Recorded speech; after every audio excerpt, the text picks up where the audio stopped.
gardening, Taylor, talking about my compost pit is like hot to the touch, and how I haven't mowed my grass in like 3 weeks.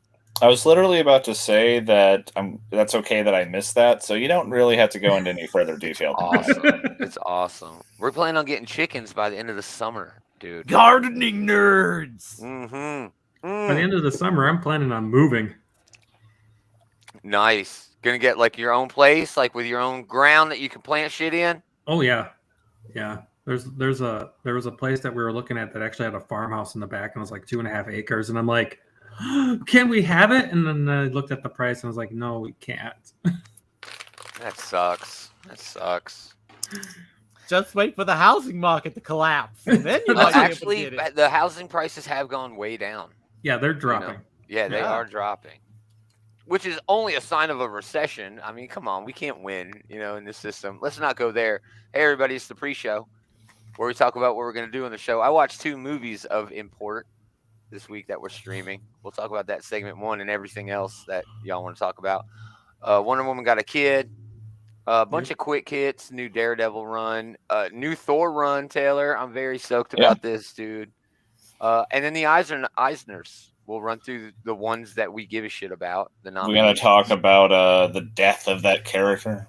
I do have it in the notes, but yeah, I definitely wanted to run that by you. At least in passing, yeah. Mostly, I guess we could talk about like the implications for like broader media or whatever, and mutants, and yeah, just building buzz and things like that. A couple doses of food news. One's actually really geek related. The other one is just gluttony in and of itself. And then, man, so many comics this week. I think Taylor and I are going to have really the same top 3, maybe a different order, but I'm not sure what else he could have put in there.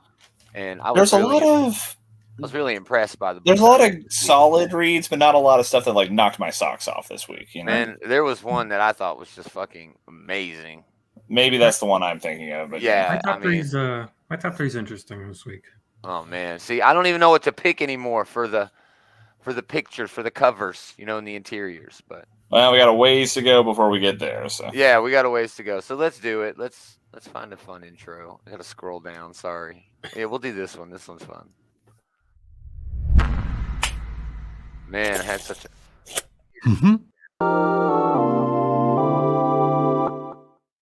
I'm surrounded by assholes.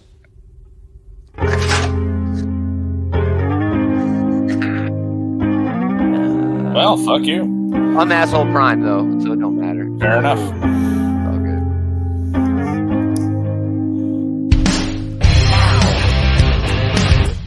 It's actually original music from like a friend of mine in a band.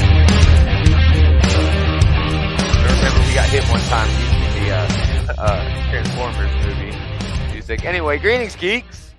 Welcome back. It's another episode of This Geek and Comics Outright Geekery's comic book shit talk show. Shit talk show! I got a full house this week. I'm so happy. Taylor, Andy, a.k.a. David. How's it going, gentlemen? Very good. What's up? Very good. Yeah, it was a good Sunday. Yeah, it was all right. I was unmotivated. Very unmotivated.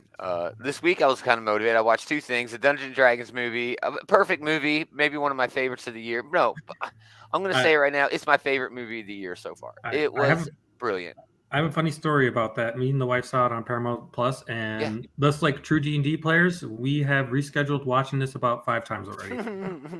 Yeah, I mean that's I was trying to go see it with my D&D group for a long time, and we kept having to put it off because we never found a weekend that worked. That's awesome.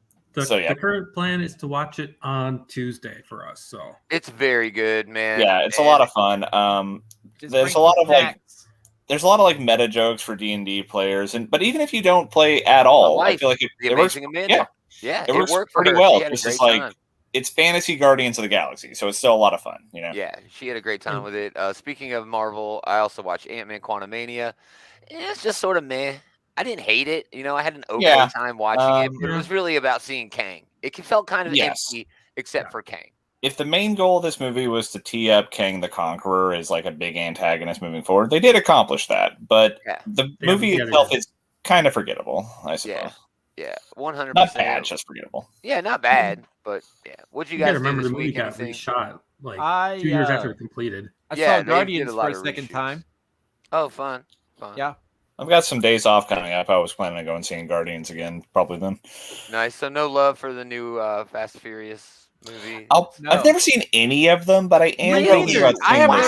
I have never seen them in their entirety. Oh, so actually, the only Fast and Furious movie I've seen is the spin-off Hobbs and Shaw. Okay, all right, that doesn't count.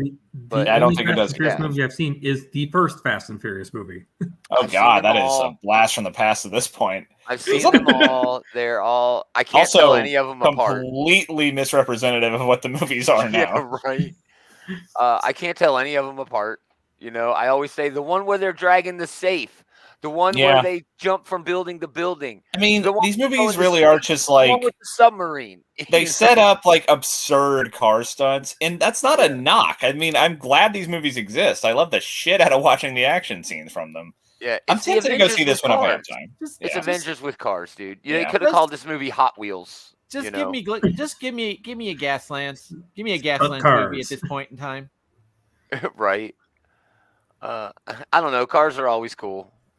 You know, Americans, the world has this fixation with vehicles. So, Jeff chiming in. Yeah, he made it to the 8 p.m. show. It's weird. We're going to go up against the finale of American Idol. So I don't know how anybody's hanging out, but thank you. I'm hoping there's not a lot of crossover between people who watch this. American Idol's still on? I know. It's moved networks. Today I learned something. I learned something today, yeah. Anybody else do anything cool this week? Anybody? I've been playing a lot of the new Zelda game. Oh man, the articles just won't end. How to do this? How to do that? Now I've been trying to avoid like just about everything, you know, because like there's a lot of fun to be had in just like figuring out combinations and like contraptions you can build just on your own. Yeah, I don't know. The contraptions are kind of weird. Like Link made a flamethrower out of a piece of twine, a matchstick, and a flamethrower. It's like, wait a minute. He had a flamethrower. It's MacGyver. Yeah, it's MacGyver, but like neutered MacGyver. They basically just gave you the mod kit, like, and that's like a core feature of the game, you know. But yeah, I've seen people have built like the Trojan horse and like, you know, a flamethrower battle platform and shit like that. I've seen some videos where they built like this big stabby thing. Yeah. Thanks for elaborating. Yeah. Well, yeah, that's really how it's like a cart. It's like a cart, but it has like this mechanism that has spears on the end of it, so they rotate and they continually stab stuff, and he can just drive it around and keep stabbing like these goblin-looking things. Continually stab stuff. What else? Anybody else do anything cool this week? Go ahead, David. I did I pledged to the Kickstarter for the Legend Meets Science 2. What is that, RPG, some stuff? No, that's a documentary by Doug Hychek. Oh, yes. I remember you bragged about getting, retweeted or liked on Twitter or something by the guy. Cryptozoology. Yeah. Crypto nerd. Kind of like not Bitcoin, but cryptids. Yeah, no, it's Bitcoin. It's basically Bitcoin. Cryptid, not crypto. Just making sure I understand. Yes. Andy, what'd you do this week? Anything fun? Decided to celebrate my birthday on Monday. That's right. Yeah, I turned 41, so I'm still young, chap. You're the youngest one. Many happy returns. Are you the youngest one here? No, I'm only. How old am I? I'm 34. You're 28. Oh God. I did. Well, it doesn't matter anymore, so I kind of forget how old I am most of the time. Yeah, me too. I don't remember. Just watching a bunch of movies.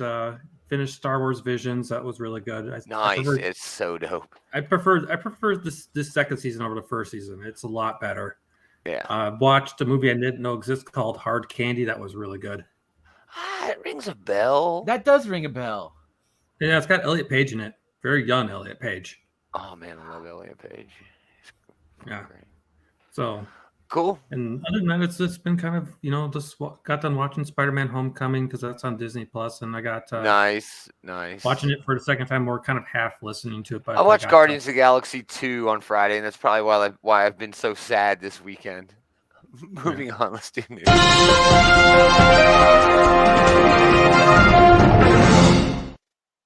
And now the news. Wonder Woman's getting a daughter. but not in continuity. Tom King, and Sam Pierre are going to introduce Diana's daughter in Wonder Woman number 800. This is coming next month, I think. June 20th. I hadn't DC heard that she wasn't continuity, so she's Well, like, she's is she like in Black the Label or future. something? She's in the future. Oh, so it's like a possible future, kind of like Yeah, Helena Wayne, I guess. yeah, kind Yeah. of. Sort of canon, but like not currently in continuity. Yeah, It's very basically weird. Power Girl. I mean, I don't know. She's got some unique shit going on, I think. Tom King, Daniel Sampier. Her name's going to be Trinity. Following the prelude story in next month's Wonder Woman 800, King and Sampier will return to the present day for Wonder Woman number 1. We don't really have a lot on this. The origin of introducing Wonder Woman's daughter Trinity, also known as Lizzie, came from his frequent collaborations with Mitch Gerards. He was Mom on Who Did Daddy Be, of course. But Well, I'm sure we'll they'll get string to that along for forever. Yeah. Yeah. She got 3 lassos, which is kind of weird: a gold lasso, a white lasso, and a black lasso. Yeah, I don't If know. she man. gets a red and blue one, she'll be able to summon a Zord. Well, the knee-jerk reaction here is that this does seem kind of like a gimmicky thing to introduce, but it's a gimmick that's worked. I mean, Superman's son has been a resounding success, so maybe they could pull something Batman's off like kid's that. dope. I love. Oh yeah, Batman's Damian. awesome. You know what? Yeah, that's the better example because Damian Wayne came around before John Kent did. He's a sweet potato pie. So yeah, I mean, this is an idea that has some legs to it. I'd be interested to see how they pull it off. Yeah, me too. I can't wait for Wonder Woman 800. It looks great. But although yeah, I am we'll see stuck on how Lizzie is a nickname for Trinity. I don't know if it's a nickname or if her name is like Trinity Elizabeth or something. I don't know. Maybe they just call her Trinity. Maybe Trinity's like a code name. Oh, like she's not Wonder Woman, she's Trinity? Yeah. Okay, I guess I could buy that. Elizabeth or Lizzie or something. But okay. Not yet.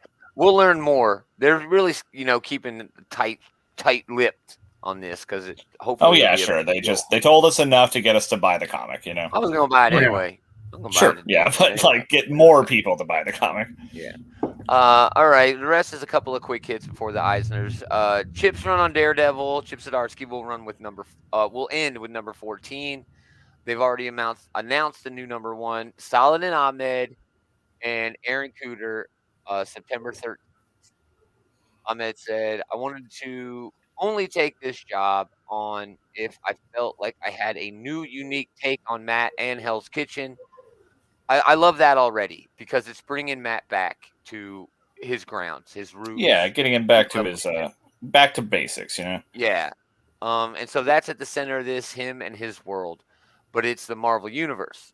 What I've really enjoyed in talking with other editors, other offices, is finding ways through these first couple of arcs to keep Matt centered, keep this centered on his people in his world, but bring in some familiar Marvel figures that I think are going to blow people's minds when they pop up on the page. So Ahmed loves writing Miles Morales. I think we'll do a Daredevil Miles Morales story. That's where I think this is going to end up eventually.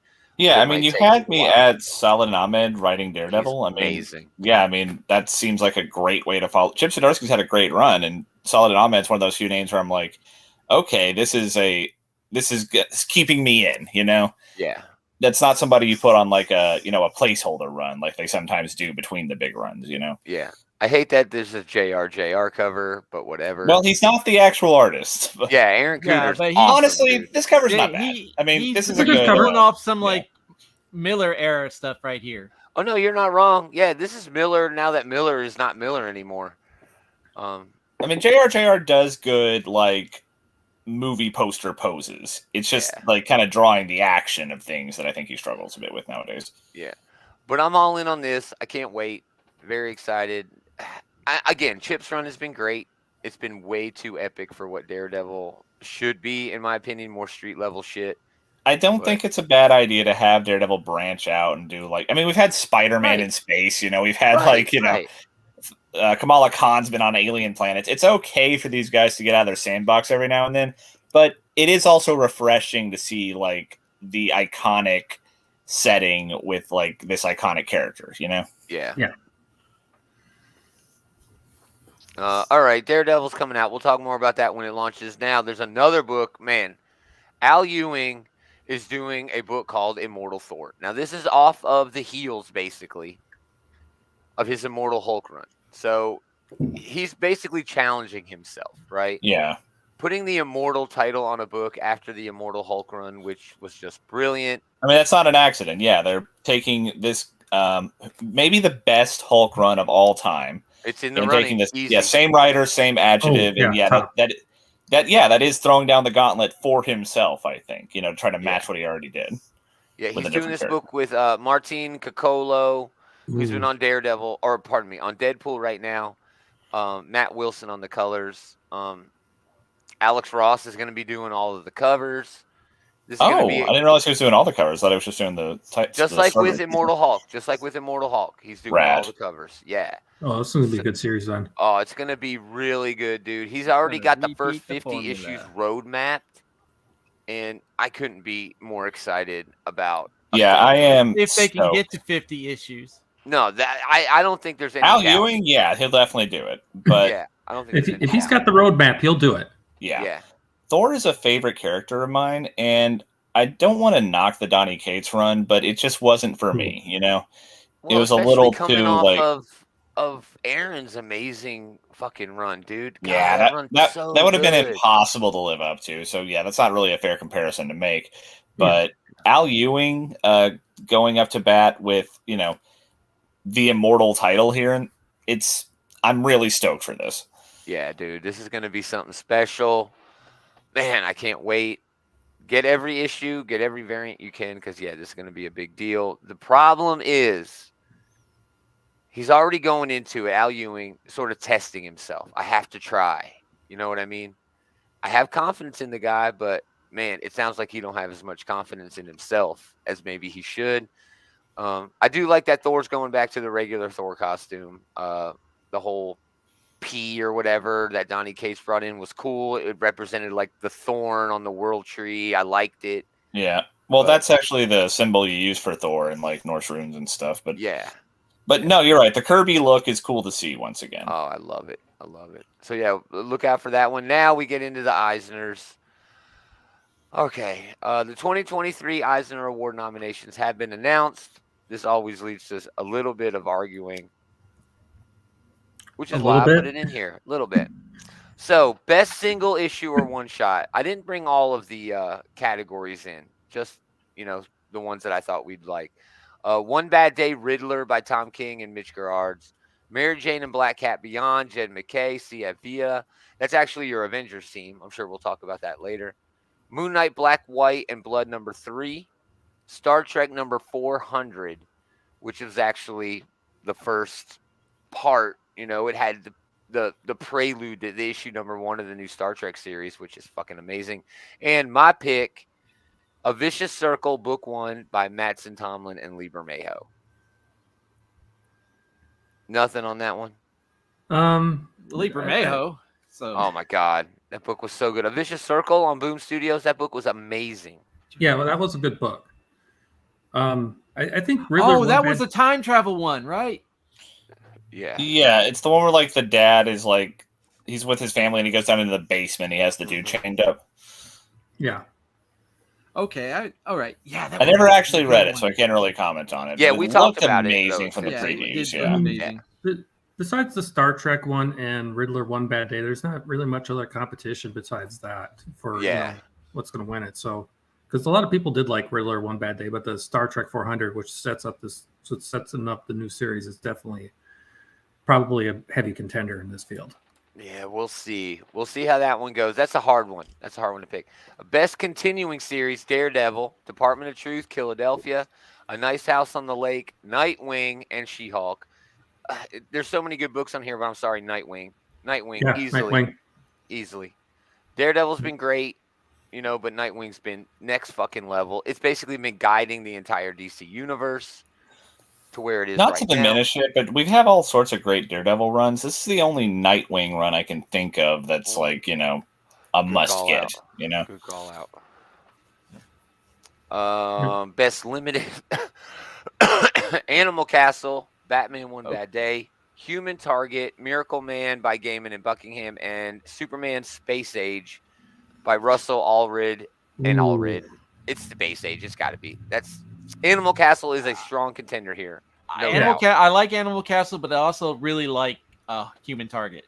Man, this I is a will hard say, one, dude. isn't This is a Animal Castle hard- just like one issue deep so far? No, that's No, Animal that's Castle the Volume second 2. volume. That's the Oh, my second mistake. volume. My mistake. Yeah. Yeah.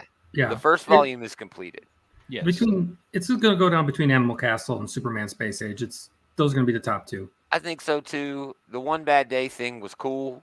Human Target was fantastic, but I think Animal Castle and Space Age have like legs that will run forever. You know, people will always call back on those, and it deserves some love.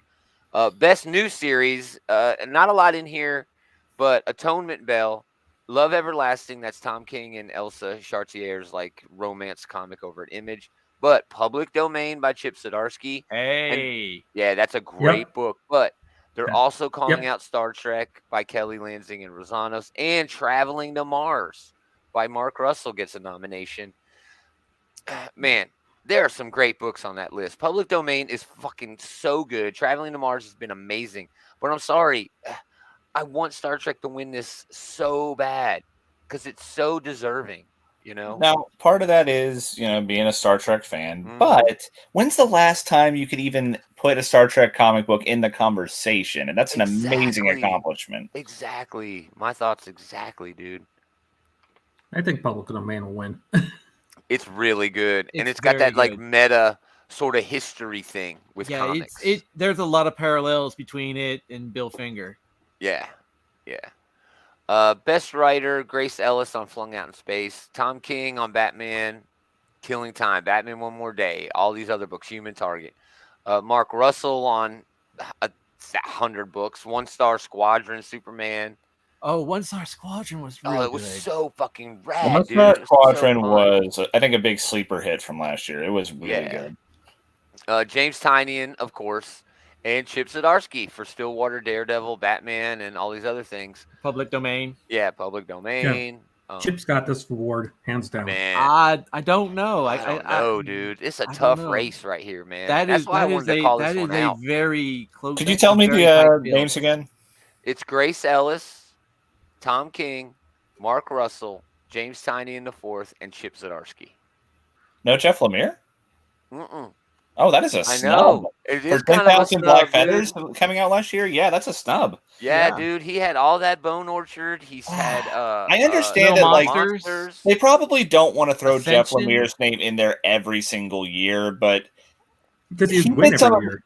Orchard, Bone Orchard, I think all started last year, and that alone should like chisel his name onto the nomination list, you know? Yeah, no, 100%. It is definitely a snub, but alas, there's some Not good to- names. not That's to a take crowded anything field right away- there. That's It's a crowded, very crowded. Yes, I don't want Yeah. to take anything away from these guys who made it on the list. They're all very deserving, but I just can't get over Jeff Lemire not being on that list, you know? Yep, 100%, man. Writer artist, Sarah Anderson, Kate Beaton, Espe, Junji Ito, and Zoe Thorogood. This is like Junji people I don't Ito? even know who these people are. Junji Ito is a horror manga artist. Yeah, it's on So- Viz.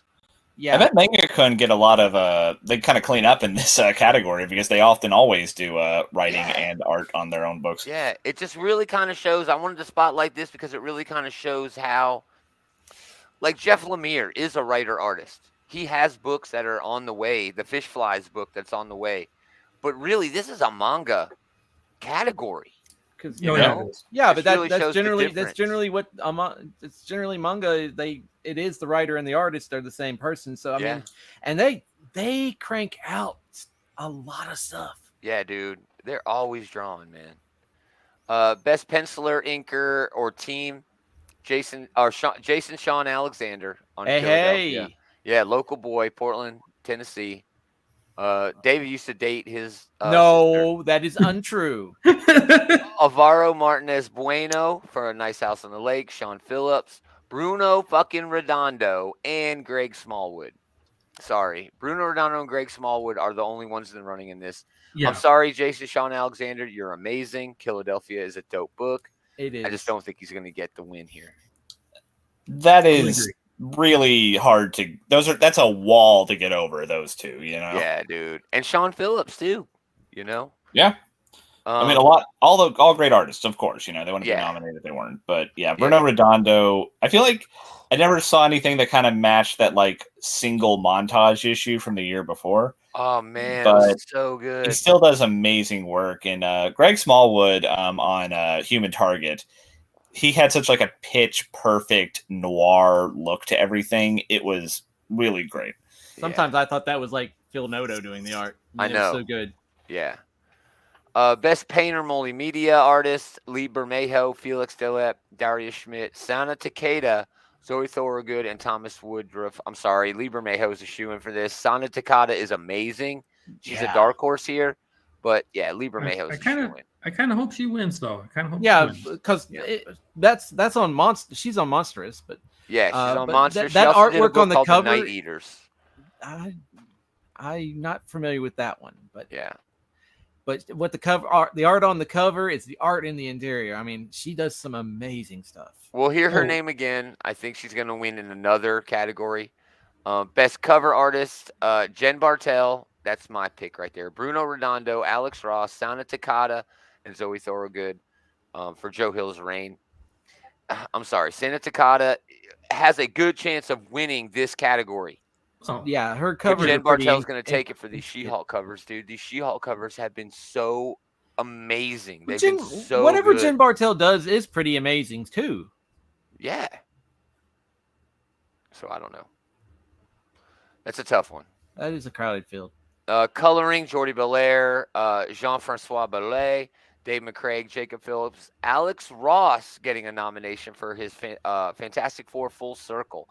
I think that's a little weird that he's getting that nod for best coloring.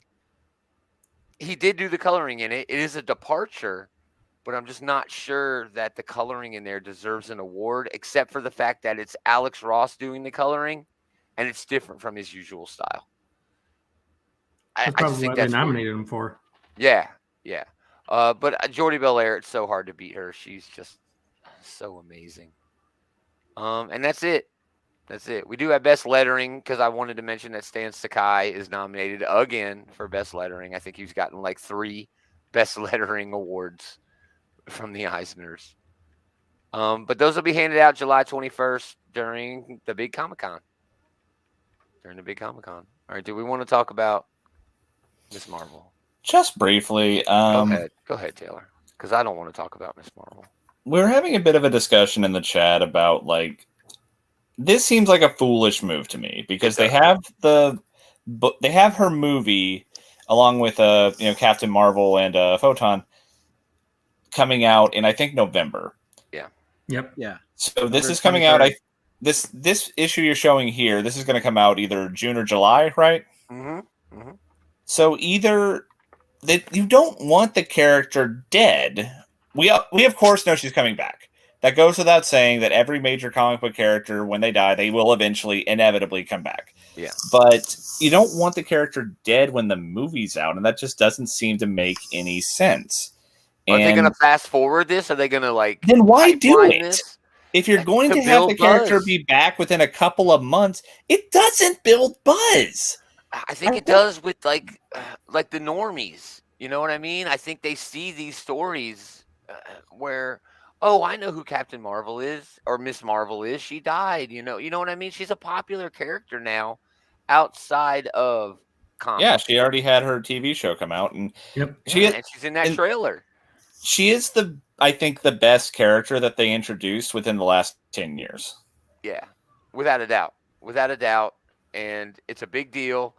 It sort of reminds me of Marvel, when he passed away. But I don't Actually, that's the Fallen Friend titling comes from that back when they killed the original Marvel. Yeah. It's G. Willow Wilson, Salah Ahmed, and Mark Waid on this book, which makes sense. G. Willow Wilson was the creator. Salah Ahmed had a great run with the character, and Mark Waid wrote her on the Young Avengers. The champions, yeah. Champions, right? Yeah. Humberto I'll Ramos, and Takashi I'll probably Miyamoto. Go ahead. I'll probably pick up this issue just because it is cool to see Jubilee Wilson back with the character. Yes. And this could be an opportunity for characters to like talk about like what she means to the Marvel universe and all that. And I think that'll make for good storytelling. I just am baffled by the timing of this. Yeah, it's a little weird. We're gonna talk about Captain Marvel in the Avengers later, but is this Dave, are building you to- opening a beer? Come on. I'm not doing anything. Dave, I know it's you. That's Don't not bother me. lying. I have a bottle of water that I've been Lies drinking, not and lies making and any lies, sound. Dave. I am not drinking a canned drink. Right. That was me. Thank you. You don't have to cover poor Mandy. I know it was Dave. Is this opening more? Right? Is Carol fixing to die? Are things going to happen that? I'm just saying, this is such a big deal. It feels like an empty marketing ploy on the surface.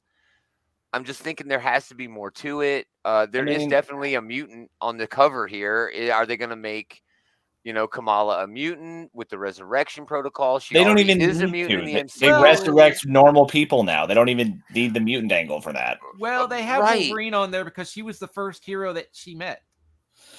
Right. Well, yeah, those aren't necessarily mutually exclusive. This could be a gimmick. I kind of think it is, but it could also lead to some cool stories. I am interested in seeing Wolverine's take on her death because, yeah, he was the first one she teamed up with.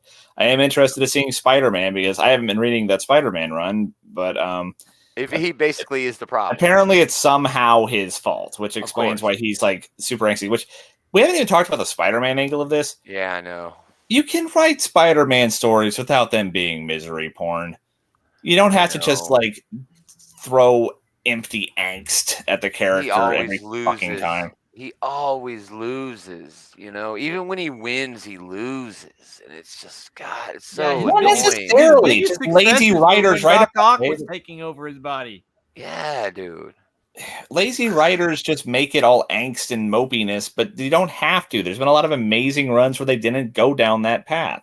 Yeah. Yeah. I don't know. We're definitely gonna all read this. We're gonna check out what's going on with Kamala and all that shit. But we know she's gonna be back. We don't know how she's gonna be back. We don't know how this is gonna impact things going on in the MCU. But I guarantee it does. This is gonna be a big deal. It's gonna end up being a big deal. But right now, it doesn't really feel like a big deal. That's my problem with it. It doesn't really feel like a big deal. It's also lame when they kill a character not even in their own book. Yeah, I know, right? Dude, the fridge, and this is not women in refrigerators. It's not even close to that. But, man, there have been folks talking like that. It is that, and I understand why they're saying that, but it's not that. We are not going to forget about Kamala Khan. Women in refrigerators that's the only thing they're here for. No, this is going to expand her story just as much as it's going to feed into the current Spider-Man, depression and, I fucked up. I'm Peter Parker. I'm terrible. Let's do food. Yummy. Yeah. And it works as a teenager. Food. Yeah, as an adult, it's just sad and pathetic. Yes, exactly. You just want to smack the shit out of him. It's perfectly said. Okay, yeah, food. The first one is there's a Spider-Man cheeseburger. Okay. Oh boy. Okay. It's got a red bun. Oh, Yeah. gross. Gross. I don't know why the bun is red, but it looks like a regular Well, Whopper otherwise. It's part of his primary color scheme, but I feel like it would have been more appropriate for it to be a black bun with red seeds. They do that. They've done that before. They've had. They did that. That was the Halloween burger. They did a Venom one. Well, sure, they could have just recycled that, but I don't know. I mean, this is probably going to make your poop a weird color. Is the only takeaway I have from this. Dude, that's literally in my notes. That's literally in my notes. This is gonna make your poop look weird. Other than that, I don't really. It's a fine tie-in, I guess. Whatever. Yes. Swiss cheese and all the traditional Whopper toppings. That's it. It's just Swiss cheese instead. Woo. I don't know why Swiss. Because they don't usually have Swiss. I mean, they don't, but I don't know why for this. Like Spider-Man, we got to put the Swiss cheese on it. That is true. I don't know why that Swiss is more appropriate for Spider-Man. Yeah. Yeah, that's available now. The Multiverse. next movie, Across the Spider-Verse, will be in theaters June 2nd. Maybe like a lot of the movie takes place in Switzerland and we just don't know it. Oh yeah, we just don't know. Maybe that secret universe that all the Spider-Man are in is actually Spider Switzerland. CC's has a 64 slice 28-inch Piezilla. Dun dun dun. Yeah, Jesus. They said it'll feed up to 15 people. I bet me and a friend could tackle it. I bet me and the amazing Amanda could tackle it if we tried hard enough. I feel like you'd regret it afterwards, but oh, we would. Oh, for sure, there would be God. regret. I mean, there are places that have pizzas this big as like a house special. So Sure, Right.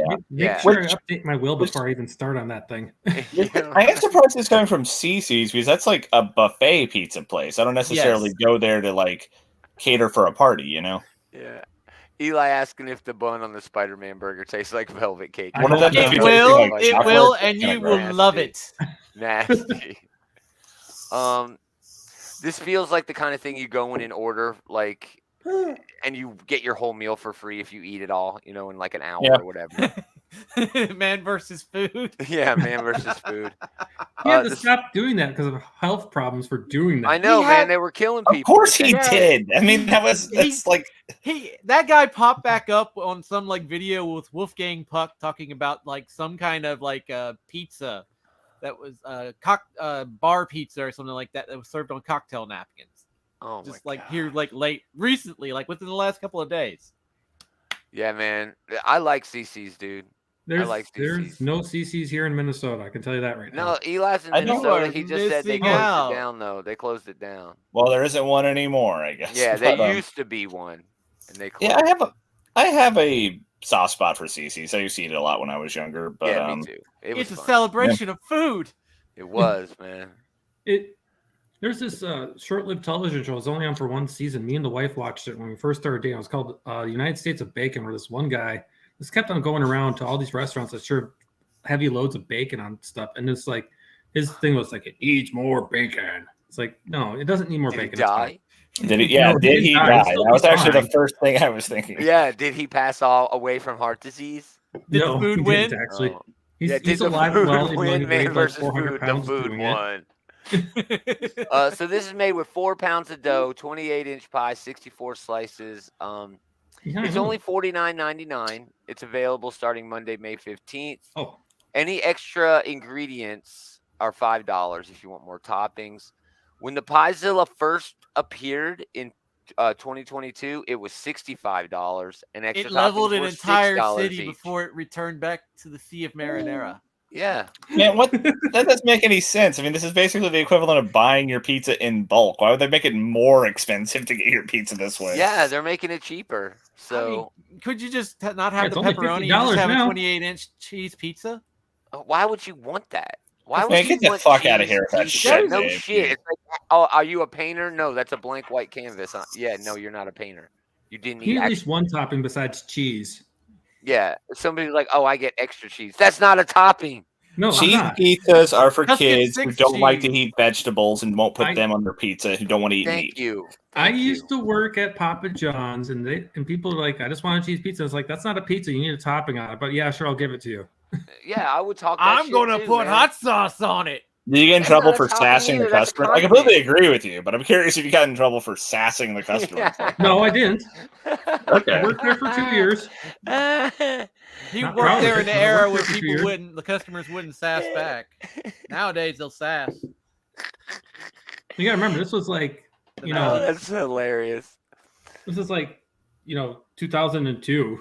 Ah, Oh yeah, man. Andy Will we getting ever fired show you? for shitting on people's pizza orders. you wanted an extra topping. I love that so much. That's so funny. All right, No let's do. substitutions. Yeah, no substitutions. It's pepperoni. Hey, I know you have a pepperoni lovers. Can I get a jalapeno lovers? It don't work like that. It don't work like that. It don't work like that. All right, let's do comics. Man, there were so many comics this week.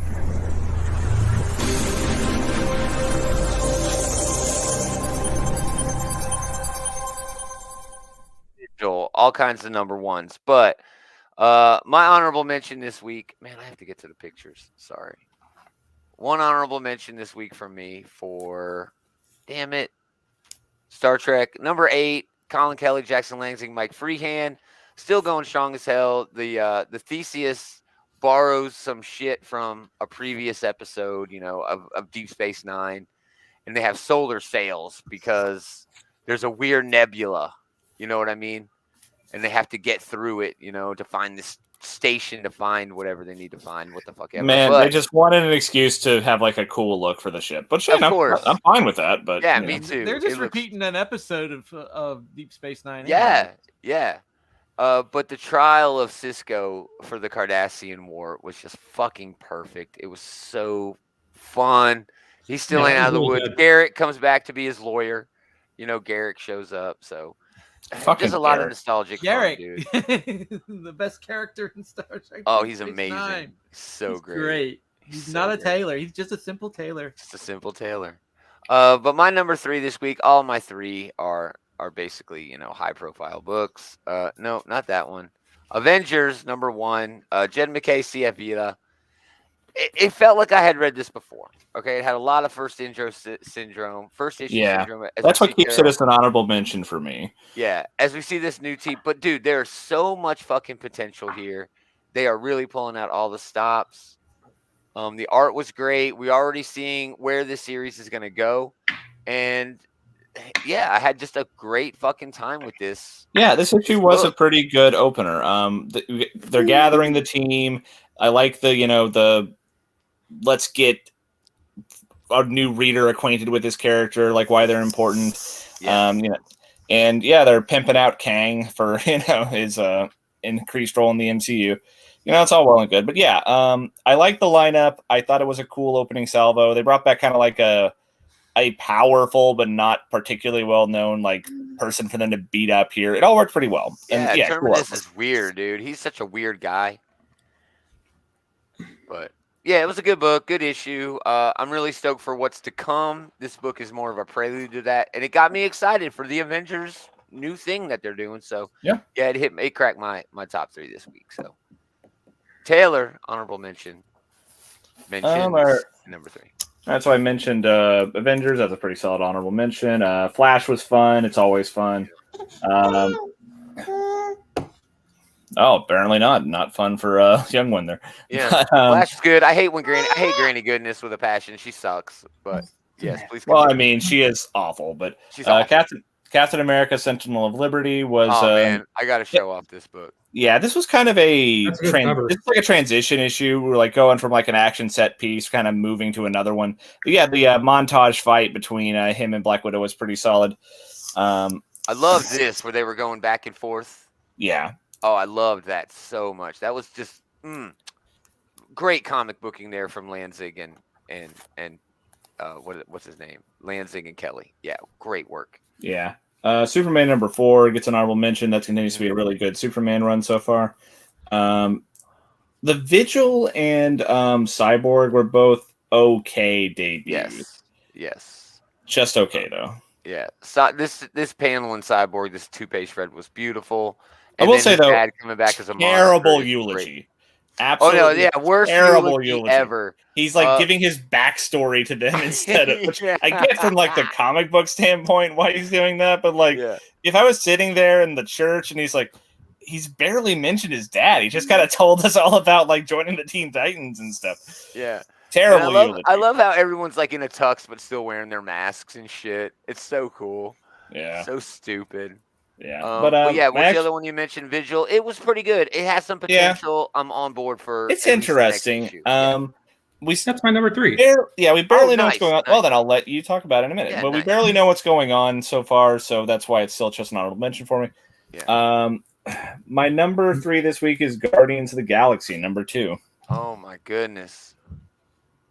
Nice. It was good. Yeah, solid. I love Kev Walker's artwork. So whenever that's in a book, that's a huge plus for me. And I think I like the energy that they're bringing to this book. These are a bunch of like, they're kind of sort of trying to do good, but they're not afraid to just be like, well, fuck it. We're just going to take the money then, when things do go sideways. I'm really interested in all this like intrigue and like politicking that's going on in the background of this book. And they still haven't explained what Grootfall is and what happened to create that situation. But Yeah. I'll be damned if I'm not super interested in finding out still, you know? So, Man, yeah. how about another Lansing Kelly book we're mentioning this week? That's 3. Yeah, With Cap and Star Trek, and now this. Man, those guys are killing it. they are. They are killing it. Killing it. All right, Andy, if you can. All right. Honorable Yeah, mention, she's fine. number 3. She's just screaming a little bit. Oh, I do that all the time. Sometimes at work. That's what I do on my breaks at work. We already talked about Flash 799 and Star Trek 8. Nice. But I want my honorable mention for this week is Good Deeds #1. Nice. I did a review of that. That's a pretty good book. I like the beginning of it. Arcs. Yeah, there it is. The beginning and end. This book is really well done. Where at the very beginning, it's just like, those who are, don't study history are doomed to repeat it. But sometimes history leaves a mark, and it's like, ooh. But then the middle of the book is kind of low, and the end of the book is really good. Yeah. And then my number 3 is actually The Vigil. Nice. She's really mad at me. She's like, I hate The Vigil. I don't know what's going on. Vehemently disagrees, yeah. It reads like a spy novel, and every member of this group had like its own like part in this book where you got to introduce them a little bit. Yeah, it's not the best, but it's my number 3 because of how much I read this week. So yeah, no, it was a good book. I am intrigued to see what happens next. It's got a good pedigree with Ram V, and I think it's going to come together. To me, it felt almost like, hey, I'm going to take half of like a Justice League or something like that, and then half of I don't even know, man, like a Suicide Squad. And I don't know. It felt like a mishmash of stuff. I'm hoping that it separates itself from. They did set up a really good little mini tragedy there where the dude at the beginning is like, I'm just going to go somewhere far enough away where I can take a dump without being shot at. And then at the end of the book, he was taking a dump and he got shot. Yeah. Yeah. Perfect Never Ram can V. get too far away. Perfect Ram V stuff. Perfect. Awesome. Good choice. Dave. All right. I have no idea what Dave's picking this week. Alrighty. My first honorable mention is Arcade Kings #1. You know, I had that up earlier on accident. A lot going on in this book. It's a big issue. It's a big issue. There's a lot to chew through in this thing. Yeah. And my next honorable mention is going to be the Red Room Crypto Killers. Yeah, I didn't grab that. Sorry, bro. A lot. Well, apparently, I learned that the Red Room is a thing, and for the comics, and this is just a continuation of another of the series. And right, this is the first one I've found of it, and it right. seems intriguing enough to pick them up or try to find the other issues. Yeah. My number 3 pick this week is Masters of the Masterverse #4. Oh my gosh! See, I didn't. There were so many books this week. I did not grab that cover. Sorry. This one, the story going into it is Zodak and the Sorceress are having an argument about the importance of He-Man throughout the multiverse, and they're exploring that through the multiverse. Yes. Yeah. We get that Netflix CGI series. We get a pretty much half the book is dealing with them. Apparently, the Masters of Doom and Destruction have made a whole team of fakers. Faker. So, which is like when Zodak was peering into it, he's like, well, why are the Masters of the Universe acting like villains? So, right. But then the rest of the rest of the story is He-Man from multiple He-persons, because there's women and cat people in there too. But they are from across the multiverse. Sorry, but there's like He-woman out there somewhere. That's kind of there's a He-Ra. He-Ra, like She-Ra. Like She-Ra. Okay. And then there is a cringer anthropomorphic looking He-Man. Oh Lord. Rad. That is rad, dude. Yeah, I'm gonna have to go back and check that out just to see that. But for they all the are furries out there. They are fighting a threat to the multiverse in the form of Modulok, which is a villain from the Horde. That's a deep cut. That's a deep Roku cut. But I've loved this series because there is deep lore in here. We touch on different. It's for the fans. Iterations. It is. Yeah. If you love Masters of the Universe, this has been like just that cherry on top with the sprinkles. That's awesome. That's awesome. I am not a big Motu fan, at least not that big. I am a big Motu fan. Nice. All right, moving it back to me, number 2. Titans number 1. Excuse me. I love this. This book is my number 1 this week. so much. This is my It number was 2 this so week. great. Oh, nice. All right. Oh so man, it's gonna be so efficient. All right. We are very efficient this week. Tom Taylor, Nicholas Scott. This is just the perfect debut issue. It hits every beat you want it to hit. Despite Peacemaker showing up, which is the only thing that That felt a little like corporate forced. synergy-ish. It felt forced.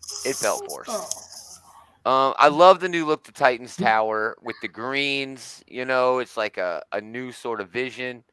I love this big fucking kaiju throwdown that they had. What? Are you kidding me? Man, this panel was my favorite panel of the whole book. Nicholas Scott just painting a nuclear reactor the way a nuclear reactor actually looks. No fantasy, Yeah, that's a no really good sci-fi panel. weirdness. This is actually how a nuclear reactor works. And it hit so hard. Like, man, these heroes are stopping nuclear meltdowns. You know what I mean? It's like I don't know. It felt real. It felt like it was really just leaning into what Tom Taylor's wheelhouse is, taking socially relevant shit, pushing it into his book of fantasy, and making it work.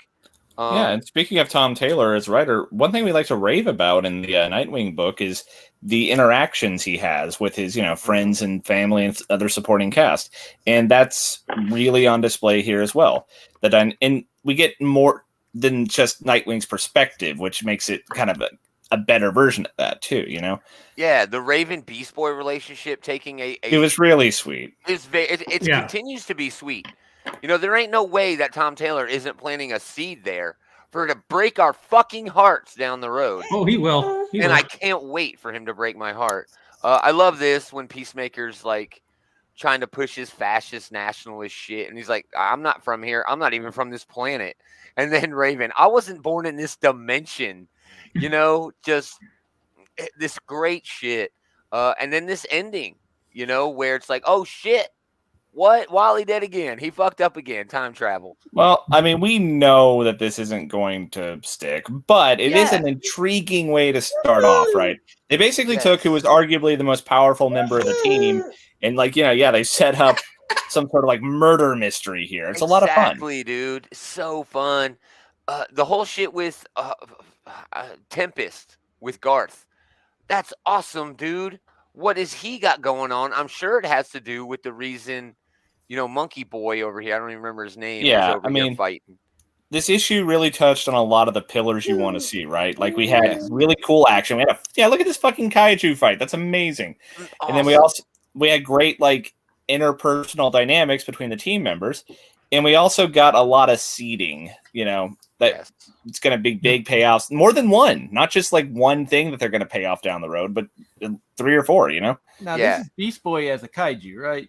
Right. Obviously. Yeah, this is like Starfire showed him an alien from another planet. He was able to do it. Man, adding that to the repertoire is a real I know. My daughter rad. likes it, so It's rad. That's good to hear. I mean, with Beast Boy, though, they even touched on it where he's suffering from PTSD from the fallout of the gunshot to his eye. It does a good job acknowledging what's going on in other books. And it like you said, this really is like a perfect debut issue. It is. And it's so funny that my number 3 this week is Avengers number 1 because I'm looking forward to its potential. Titans number 1 is showing its potential from issue number 1. It's like both sides of the same coin, in how you debut a comic book, a high profile big 2 comic book. And man, Titans just did a way better job this week. And in the context of DC saying, no, Justice League are coming back, but for right now, the Titans are the main team. We know the main team over at Marvel is the Avengers. It's wild that both of these books came out in the same week. I'm sorry, Titans was better, way better. Yeah, I was about to say that like Titans eating Avengers lunch this week was something I probably wouldn't have predicted, just a few years ago. No, not me. So yeah, Titans number 1 was all on all of our lists except Dave. So Taylor, you're number 2. My number 2 is Fantastic Four, number 7 / 700. That is my number 1 book of the week. Okay, well, we can save it for your was number 1 talk then. Brilliant. No, let's do it right now. No. All right, let's do it right now. End. Yeah. Okay, so I'm a sucker for a Doctor Doom book, Oh and my this God, me book too. was an Dr. Doom's always amazing good. look. Yeah, this book was an amazing look at it's making Doctor Doom look awesome, but also showcasing his debilitating arrogance. You know, like he just kicks the shit out of them. He just mops the floor with them. Then, like, we see him like travel through time over and over again, and like he slaughters the nihilist. He loses. But he can never accomplish his goal. But like the breakdown of how he cannot accept that he can't be doing this. Like, yeah. And with that said, he's trying to save Valeria from what Reed did to him by sending her out of time for a year, because he's sworn to protect her as her godfather. I love that angle as well. Yeah. Yeah. It was a great way to bring him into this book in a fairly organic way. Ooh, And it was also just like, his monologuing about like him trying to like rationalize in his own head, like he cannot accept that he's just not succeeding. So he's talking about like, future me's must be going back and like, oh, it is impossible for Doom to like have any form of weakness. So he like goes back and he erases this version of himself so that he never went on to fail, Exactly. But it's That's like what Doom does, though. Exactly. That's what Doom does, though. But it was like a poetic symmetry here where it was he himself who caused his own downfall. He's like, I can't win, so I got to tell my first self. And it always is, right? Shut him down. This is a good encapsulation of how awesome Doom is, but also in a lot of ways how pitiful Doom is, His inability to accept that he is imperfect in any way has always been his greatest downfall. Yeah, 100%. Exactly. I also got to go ahead. Go ahead, Andy. Oh yeah, it's a running joke between me and one of my coworkers is that Doom literally has like this list of things that he checks off every single day to make sure that he's going to do everything, and he never completely checks it off, so he has to go back and be like, drat. Yeah. Again, I love Ryan North in this. His writing style. This is a phone call, right? These few panels. Usually when there's a phone call or like over the CB, over the radio, we're talking, you see both sides of the conversation. In this one, you're only seeing one side of the conversation. It really adds just this, this uniqueness to this book. The other angle here, Ryan North, is this fucking weird thing that Dr. Doom did where he's removing letters of the alphabet. Yeah. With nanotechnology, that was just so weirdly sci-fi, just so, I don't know another word for it. It was so unique. The way he brought this weird, stupid sci-fi angle. Honestly, it felt really Star Trek to me. You know what I mean? It felt really that would like, be a great premise for a Star Trek episode. It that would. Yes, they've had episodes like that. Yes. That was a gimmick from Yu Yu Hakusho back in the day. To, right? Bring my own nerd shit into this. Yeah, there's a Deep Space Nine episode where there's like this weird space virus where they start talking gibberish. Part of me was kind of had that same disappointed. energy. Part of me was kind of disappointed that Doom just like, oh, and you can talk again, instead of them having to like come up with a clever solution for it. Yeah.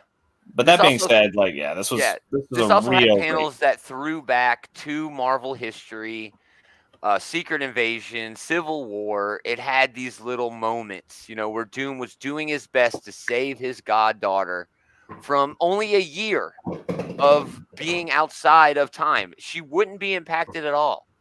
But it's just a great character depiction. It's an examination of the character. Aunt Petunia, this house where they're hanging out for a while just working on the house. And it was entertaining, this slice of life fucking shit, dude. It was so damn well done. And then we get this epilogue where S.H.I.E.L.D. is just the worst thing ever. Maria Hill doing her thing with Nick Fury. Yeah. That is a sinister ass look that they gave her there. Oh my gosh. My God. Yeah, look at her. Oh, she's evil. You can tell. Just a perfect book. That was Taylor's number 2, but my number 1. Andy, what was that on you? Yeah, that falls on me. It's my number 1 because my number 2 is the same as your number 2, Gomer. Oh, so Titans. Yeah, I had the same one. You know, Titans was really Nice. good. So my And number one Titans was is my number one. So yeah, we just kind of flipped there, you and I. yeah. Yeah. But So- my number one is I'm not sure if anybody else read this one. I actually really enjoyed it. Is Miss Truesdale and the Fall of Hyperborea. No, I did Oh not get this. my, This is that I Mike love this book. Mignola Hellboy universe, right? Yeah, this is a new add-on to the Hellboy universe, and it's a really good add-on. I really enjoyed it. It has a lot of there's some shenanigans going on, but it's Hellboy universe. So there's going to be some shenanigans going on. It's Right, got, right.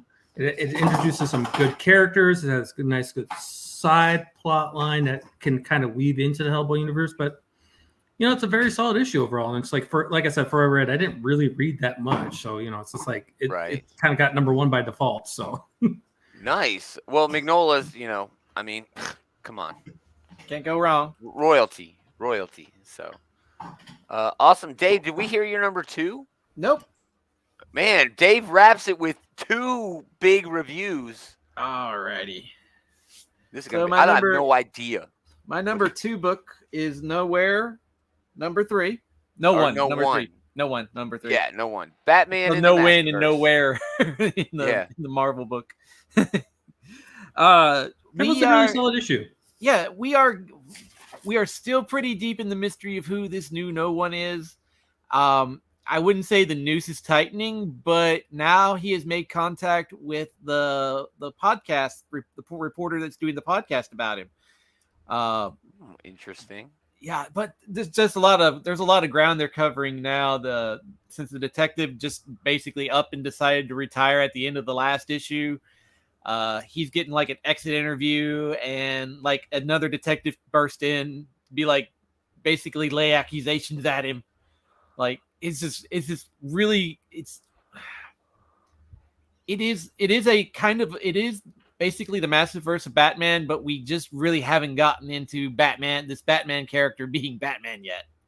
Everybody's kinda trying like to figure out what's going on. Who is Elvis? The air around him. Yes, is this Nice. the original guy or is this a copycat? And it's Nice. Yeah. Man, that Massiverse, I can't get over how popular that shit is. I really can't. And then Awesome number 1, Dave. You wrapping it. my number 1, because it was a good capstone to a series, Little Monsters 13. Oh, look how I called it.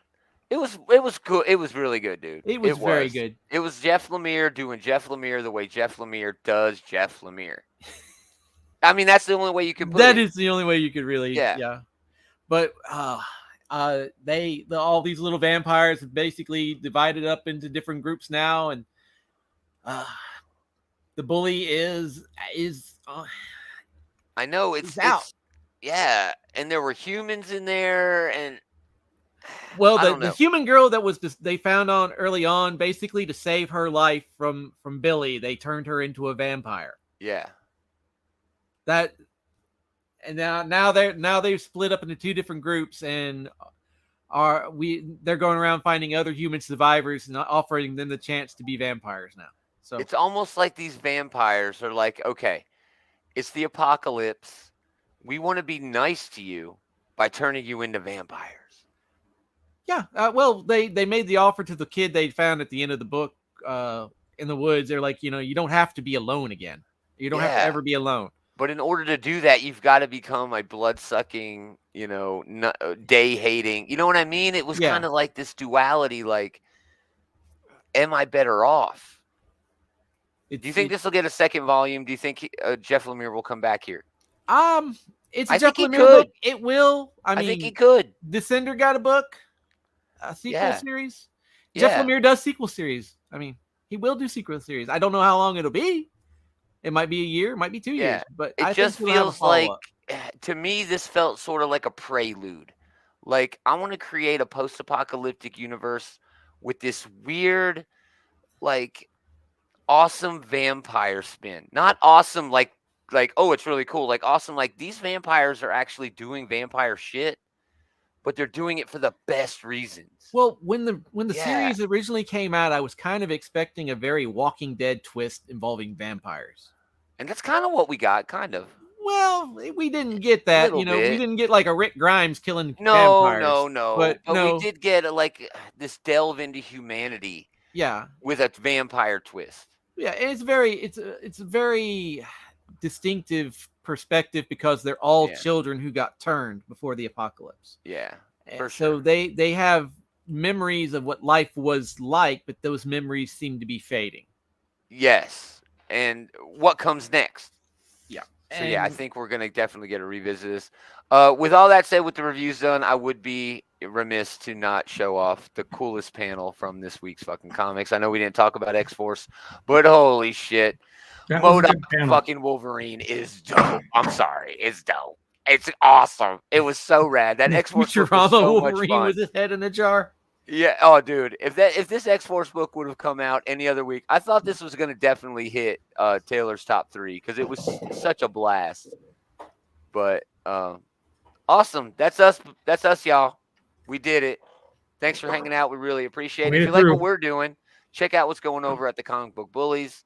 Leroy and Eli just doing Pop Culture Pop podcast stream every week, late Sunday night. If you like, if you want links to everything they're doing, go to outrightgeekery.com. Links to all of the Bully stuff, all the links to Outright Geekery stuff, including the group where Andy is over there moderating, doing the Hey, that's doing me. the thing. So yeah, thanks for hanging out, everybody. We really appreciate it. Oh, Jeff, great show. Thank Hey, you. thanks for showing up, Jeff. Appreciate it. Kind to be the same. Yeah. Come back tomorrow. We're doing another show tomorrow. But most of all, I want to thank these jokers for hanging out with this joker. Always fun.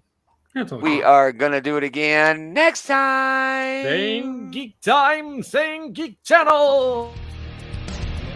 Oh, you kind of switched it up on us this week a bit, Yeah, dude. you did.